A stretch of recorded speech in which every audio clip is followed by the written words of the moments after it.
Hello, Calm Parents. Welcome back to another episode of Parenting Teens with Dr. Cam. I'm your host, Dr. Cam. And if you fear appearing weak and vulnerable in front of people, especially your kids, this episode is for you. Today, I'm talking with Fatima Oliver, wife, mother, and author of the newly released book, The Prescription is in the Dirt. As a transformational coach and speaker, Fatima's mission is to help people heal from childhood trauma, heartbreak, abuse, and horrible decision-making using her baby step approach. Today, Fatima is going to share with us the power of vulnerability and how it can make us stronger as parents. Welcome, Fatima. I am so happy to have you here. Thank you so much. Now I have to repeat what I told you so that you're Yes. It's like a disclaimer. So my son, who will be 15 soon, he told me that before I speak, to think, will it be problematic?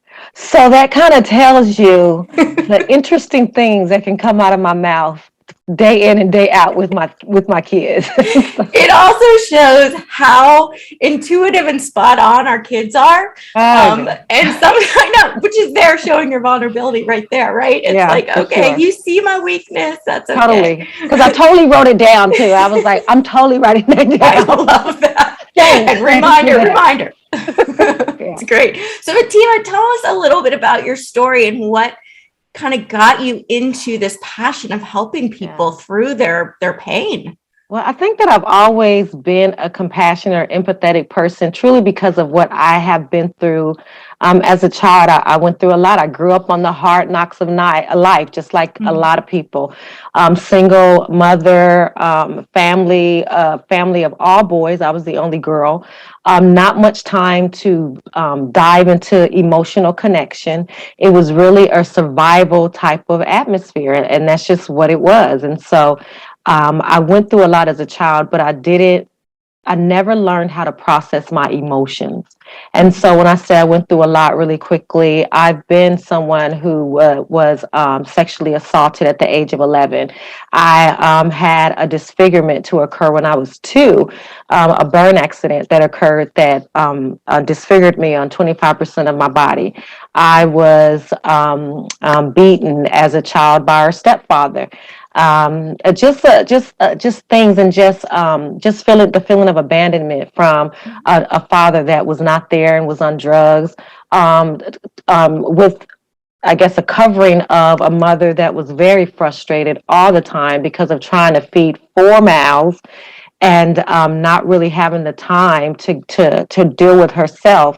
And so when she disciplined or when she spoke to us or gave us direction, it was often from a very harsh, frustrating place. And so that all of that created me. And so I was a scared child, a timid child, an insecure child, someone that went inward, struggled with anxiety and depression before I even knew that it was anxiety and depression. And that carried into my adulthood. And then just like my mom, she parented from a broken space because of how she grew up. I began to parent from that place because of how I grew up. And so I have 4 boys. One is 21.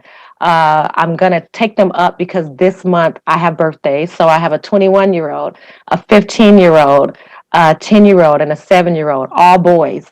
And so I grew up with boys. I'm in the home with boys. And I really took on that mindset that I grew up with, being harsh and just so direct and just really not releasing myself from that generational way of parenting. Yeah. And so I'm grateful that I learned it very early on with my first child. But still, there were moments that I wish that I could take back in my parenting because of what I learned and what I put on him. That is, wow, trauma. So when we're talking about trauma informed and working through that, you've definitely experienced a lot of that. And it's just amazing that you're able to take so much pain and turn it into this powerful, writing a book and leading people and speaking. How did you make that transformation? Yeah, it really was. I've always been a faith-centered, spiritual person. Mhm. And so that has always been at the center. Even when I made embarrassing mistakes, some things that you say, I would never tell anybody, I'm taking it to the grave with me. Even those things, right? Yeah. My faith was at the center. And I really got to a place in my life, truly, when I was in my mid 40s, where I was at a place where I still felt that depression and anxiety so heavy on me. But in this space, I really wanted to end my life. And I was Mm. really thinking about how I could end my life. And I had children and I had a husband and I had a good job and all these other things that we think if we get it, we'll feel better. I had those things and I didn't feel better. If anything, I felt worse. And truly, I believe it was because going back to what I stated earlier, I never learned how to process the emotional aspects of the things that I had gone through. And so I lived a broken life. I parented from a broken space. I did Mm. relationships from a broken space till it became too much. And I really wanted to end my life instead of deal with it and look at those things head on. And I'm so grateful that I had a tribe of women, like-minded people that I already had a relationship with who helped me to find my way to talk therapy.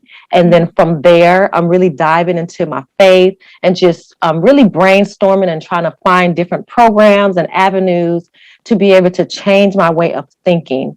But it first started with having a safe place to fall and a safe Mm. place to feel vulnerable. And working through that process, it was not overnight. It was tough. There Yeah. were moments where I was afraid to see myself. Mm. But my desperation to be better, my desperation to find healing within myself and to accept myself became more important than my fear of what I was going to uncover about myself and the stuff that I was going to have to own up to. Yeah. And so working through that process is really what led me to a place where I could finally say in 44 years that I felt free to be myself, that I felt okay with who I was, my quirkiness stuff, my fears, just all these things about me that I didn't even know about myself. I felt okay about it. And I like to say, Dr. Cam, it was like when you see in the movies when the person goes to the top of the building and they just say, America, blah, blah, blah, blah, blah. Well, that is how I felt. Like inside, I felt free for Yeah. the first time in my Wow. life. It's really an unexplainable type of experience. And so when I felt that, by my nature, I felt like I want other people to feel that. I want other people to experience what it's like to walk through the fears in their life, to walk through those things that they've been pretending that they don't see about themselves, that everybody else see, but they're afraid to look at, to face it and walk through it and dive into why they do the things they do, but then make it to the other side to say, you know what? I choose to release that pain. I choose to release that bad attitude. I choose to release this part of me because it's not doing me any good. It's not doing my loved ones any good. And you know what? I feel so much freer because I let it go. I wanted people to experience that, and that's what got me into this area. That's amazing. And I know so many people need that help because letting go and facing that fear is there's nothing scarier, right? Yeah, yeah. How, what advice can you give to parents that are in that mode? Because I think as parents, even more so, we're scared to show our vulnerability because we don't want to look weak to our kids. Yeah. We want to show strength. We're worried either that they're not going to trust us now because or respect us, or Yeah. that we're going to let them walk all over us because they're going to show our weakness. Like, how do Right. we take that step? So first I will say, so look, I have my little list of things that I was going to say and stuff. And so this is going a little out of order, but I think it works with what you're saying. And first, I really want to stress that we can be friendly with our children, but we are parents first. I personally believe that. I'm a parent first. And this is when my son says, is it problematic? I hope not. But this is my thinking is that I don't want to be my child's friend. I can be their friend when they have their own children, and then we can relate in a different space. I want to be my child's parent because I believe that friendship is conditional. A parent's love is unconditional, Mm-hmm. right? We love them no matter the crazy things they do, the disappointments that they give us, the tears that we cry at night over them. we love them so immensely they could not even comprehend it. And I think that that in itself is so immensely unconditional that a friend can't even scratch the surface. So I'm not even trying to be their friend, okay? And so in that, I would say there's a responsibility. We are their first leader. We are the first people that they see and say, I know friendship because of how I saw my mom be a friend. I know accountability because of how I saw my parents be accountable. I know vulnerability because how I saw my parents be vulnerable. So there's a way to do everything, right? But at the foundation of it is parenting and understanding that what you are doing, in my view, is a ministry. What you are doing is an assignment. And so in everything that you share, that has to be at the bottom, the foundation of it. So in talking about vulnerability, I grew up in a space where my mom wasn't vulnerable. I didn't see any women, any adults around me, any men, nobody around me that showed vulnerability. And so in that, I thought when I was struggling, that because I was sad or upset, that I was weak. Yeah. So I viewed the lack of vulnerability in comparison to my life as when I did show vulnerability, something was wrong with me. Mm-hmm. I don't want my children to think that there's something wrong with them if they are sad. Sometimes we celebrate drama. We know, not sometimes, a lot of times, most of the time, we celebrate drama, right? Yeah. But so that can say subconsciously that if I'm angry or quote unquote passionate about something, that's okay. But if I'm disappointed or I'm sad or I'm humiliated, I'm embarrassed, or I feel insecure about something, that I'm weak. I don't want my child to feel that. And so that's what I wrestled with when it came down to my mental health. Mm-hmm. When it came down to, really more so with my mental health, I wrestled with that.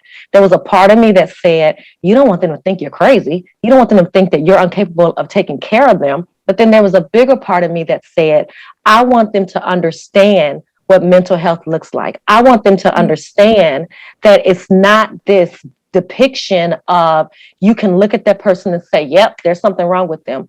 I want them to be able to have a genuine picture of what that can look like so that they know how to treat people.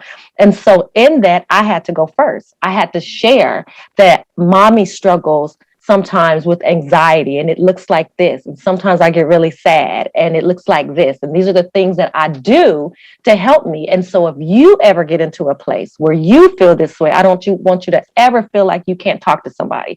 So there was a teaching part of it too. When it comes to me just screwing up and saying things that I really shouldn't say, but in the heat of the moment, I say it. My 10-year-old reminded me the other day when I thought I was giving him a wise moment, a wise teaching. He reminded me that I told him he was as dumb as a doorknob. I was like, who said that? Who? I didn't say that. But he was like when you said that to me, and I was like, oh my God, please forgive me.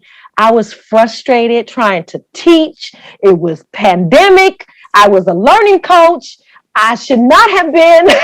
I was one to 3 kids and I was working at the same time. Something happened and I said it, okay? But no, in no way, in shape, or form did I mean it. And sometimes you just got to fall on the sword. Yeah. I had to fall on the sword. I had to tell my child, please forgive me. Mommy that was a horrible thing for me to say. I should never have said that to you. Please forgive me.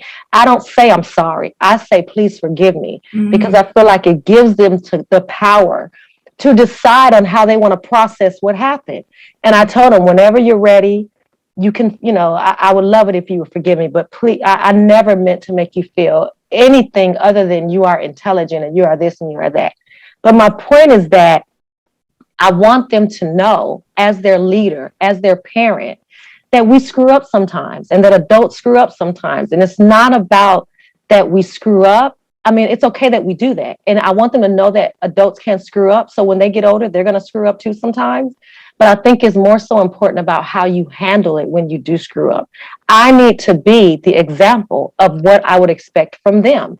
And so when they see me falling on the sword, when they see me being vulnerable and saying, you know what, I really had a bad day today and I just want to be left alone. Mm-hmm. When they see that is when they are able to say, okay, this is how I should respond when it is me and my friend. My mom's showing me how I should be.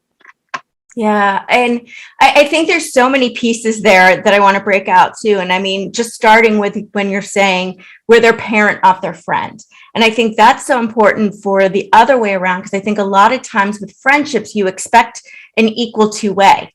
And I think Yes. parents often expect an equal two-way. And I hear a lot of parents that are frustrated because they're not getting what they need from their kids and they get resentful. And as a parent, we shouldn't be expecting anything from our kids, Yeah. right? Like Yeah. that's a lot of pressure to put on them. So I think that's Absolutely. one of those things where it's not equal that way as well. Absolutely. Showing vulnerability, and being able to allow your kids a space to fail, to mess up Yeah. without fear of retribution and anger and all of these things too, I think is so important, because now we're making it a safe place to experience and explore rather than fear of making any little mistake, which Yes. if we're doing. And also I hear forgiveness. And I love that you ask them to forgive you. I'm taking that. I think that's a beautiful way to do that. I think the other thing is to remember to ask yourself to forgive yourself too. Yeah. And Yeah. I'm hearing a lot of that. And what you're saying is that it seems like the biggest journey for you and continued journey for you is the ability to continue to forgive yourself. Yes, absolutely. And I think that's a part of the healing journey. It's an ever evolving journey. You will find things in yourself that you didn't recognize you did. And now that you recognize it, you got to deal with that, right? Yeah. And so as you do that, there is a process of, for me, it is awareness. Wow, I didn't realize that I did that. Ooh. And then it's like, okay, please forgive me. And Fatima, now this is an opportunity for you to change that. And so I'm a huge believer in I win or I learn. And that's what I teach my kids. We win or we learn. So you have an awesome success and a moment of great accomplishment, or you have moments where it's like, dang, that really sucked. But it's not a losing moment. It's a, what can I get from this moment? Yeah. It's what would I have done differently? What can I do better? Or what can I just simply learn from the experience as a whole? I'm a huge believer in that. And so that's what I bring to the table in my personal life. Me, as a woman, as a mother, as an individual, as a friend, wife. I tend to screw up in all those areas at one or another. Don't we all? But then I also want to give that opportunity to my children. My pastor said it so well that you have to love your children enough to allow the ball to hit them. Allow the ball to hit them, because if you don't allow it to hit them, then when will they ever learn to catch? You have to give them the opportunity to be able to learn the skills. And so sometimes that means watching them make a bad decision and watching it play out. And then once it plays out, now let's have the conversation about, let me help support you in what just happened. Let's talk about it. The good parts, the bad parts, well, you did this part well. And then, that really did suck. I agree with you. That sucked, right? But then now what can we take from it? What did you learn from it? I think I think there's an opportunity all the time when you're being a parent to teach that. My 10-year-old, he is so good about saying, oh my God, mommy, another teaching moment. Can we just have a moment? You're going to teach us something again? We're just watching a movie. Why do you have to bring home the teaching moment? It's like, but but I'm just thinking, I want to prepare them for the world, and I want to prepare them to be the best human that they can be. And so, but that comes with quirks. And so they know me, and I love the fact that they know me. I love the fact that they know the things that I don't do so well. I love the fact that they know the things that I'm still working on, that I need to do better in, and that even at times they hold me accountable. I love that piece of the relationship, because it still holds true to the fact that we are just human, that we have been assigned to help these people grow and to mature. And then at one time or another, we're going to hopefully let them go, but then they're going to come back and want to eat all our food and ask for money, but then we're going to push them back out, right? Right. But in the midst of that yin and yang, that they are able to see that we've been given this assignment and we love them so dearly, but we are also an individual, and we are human, and we are adults, and we make mistakes just like they will. And all of that is okay. All of it is about living. Yeah. And I think when we allow them the space to reflect back to us what's going on from their perspective, rather than taking it personally, to go, wow, this is a really, really clear mirror of Yeah. what I'm portraying, of how I'm coming across. What can I learn from that rather than getting angry at that? I think that's a really difficult thing to do. But when we do, wow, that is super crazy powerful. Yeah. So Fatima, tell us a little bit about your book and how people can find you. Yeah, so my book is called The Prescription is in the Dirt. I'm excited that the the cover that was created for the book, my son actually drew a mock-up of it when I was writing, and he was like, I'm going to draw. He loves to draw, and he's like, I'm going to draw your cover. And I'm like, yeah, kid, just go on. I'm typing, right? Just go do what? Yeah, go make mommy picture, right? And then when he came back, it was so beautiful, and I was like, oh my God, you really encompassed what what I was trying to get across. And so in that, we were able to make the cover of the book. So he is listed as an illustrator. So I think that's awesome. But yes, so I had to list him as an illustrator. And then I told him that he was talent. So he got paid. Wow. Now, granted, he got paid very, very low budget, but he got paid. And so he got his $30 a flat rate. So I don't have to give him, residuals. And he got his name right on. Wow, that's a big deal. But, so that was cool. But so yeah, the book is called The Prescription is in the Dirt. It is on Amazon. And the point of the title is that there is medicine, there is healing balm in the things that we hide, the things that we think are so shameful, the things that we are told in our family, what happens in our house stays in our house. We're not even supposed to discuss it because it'll bring shame to the family. Even in the faith, it'll bring shame. We don't talk about this stuff, right? Or we act perfect, but we dare not talk about the abuse in the home, the sexual abuse in the home, the horrible emotional and mental abuse that happens in the home. We dare not talk about that because it'll shame the family. And so you're in this quandary of when can I release it? When can I release the pain? I can't talk about it while they're alive. Then I dare not talk about it when they're dead. So when do I get my freedom? And so that's the dirt, all those things that make you feel that way, feel encaged in your own life. And I talk about my personal dirt that has happened throughout my life, and even to the point of it taking me to a place of where I wanted to end my life, and how I worked my way back, how my foundation, my faith, just my analyticalness, the gifts that I already have inside of me that I didn't realize was inside of me, how those tools helped me to get to a place of healing and true happiness and freedom in my life, in my skin. Yeah. And so that's what the book is about. It's basically saying that if we do not deal with that dirt, then just like at a grave site, what the dirt is used for is to cover the grave. We will be walking around dead on the inside, like walking zombies. We'll be functioning in life, but we won't be able to communicate or connect emotionally to people. We'll be walking around bitter and judgmental and angry and have horrible coping habits like emotional shopping or emotional manipulation, tantrums, all this type of stuff instead of dealing with ourselves. But if we allow our courage and our grit, and for me, I'm a spiritual person, so I say God or our faith to get down with that dirt and turn it and use it like soil, then such beauty can come up out of it. It's all about what you do with the dirt, and hopefully it'll help people to not be ashamed of what they have went through, but actually use it. Like I said, you win or you learn. Use that stuff as a platform to win. Use it to say, you know what, this is what people talked about over my life. This is what they said I would never do, but I'm not doing this to say, take that, take that.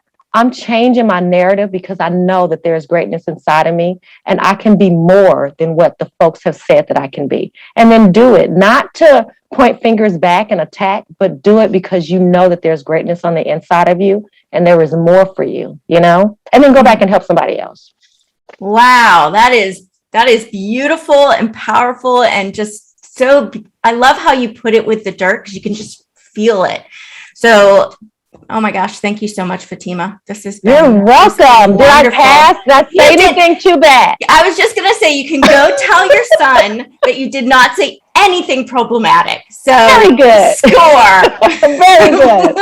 Thank you it. so much for having me, Dr. Kim. Oh, I appreciate it. 100%. And thank you, parents, for taking time out of your busy day to spend with us. If you want to learn more about how to help your teens thrive, you can grab my top 10 secrets for raising teens at askdrcam.com/parenting tips. Finally, if you enjoyed this episode and all the helpful strategies that Fatima shared with us, please take a quick moment to rate and review. This helps other parents like you find this show. I encourage you to share it with a friend as well. Until next time, have a peaceful, positive, calm day.